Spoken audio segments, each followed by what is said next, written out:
যাকাতের হিসাবের মধ্যে আরও একটি বিষয় আসে, সেটি হচ্ছে ঋণ।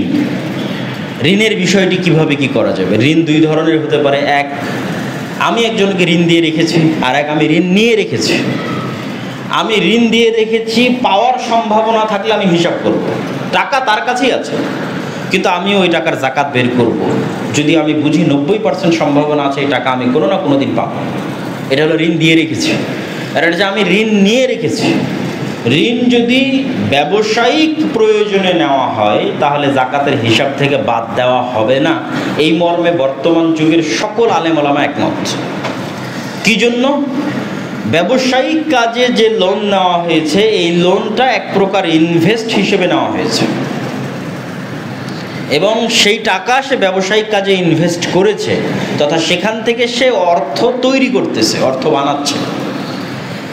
আর ব্যবসায়িক কাজে গ্রহণ করা ঋণ যদি যাকাতের হিসাব থেকে বাদ দেওয়া হয় তাহলে যাকাত আদায়কারী ব্যক্তি বর্তমান পৃথিবীতে খুঁজে পাওয়া কঠিন হয়ে যাবে। এই দুইটা কারণে সকল আলেম ওলামা এই বিষয়ে একমত, যারা ব্যবসায়িক প্রয়োজনে ঋণ নিয়েছে তারা ঋণকে যাকাতের হিসাব থেকে বাদ দিবে না।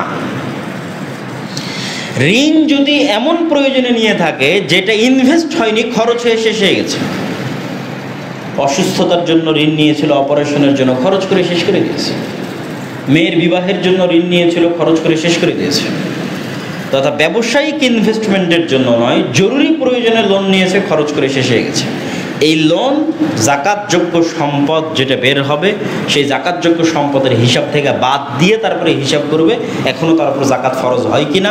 যদি হয় তাহলে কত টাকার ফরজ হয় ওটা বাদ দিবে, হিসাব থেকে বাদ দিবে।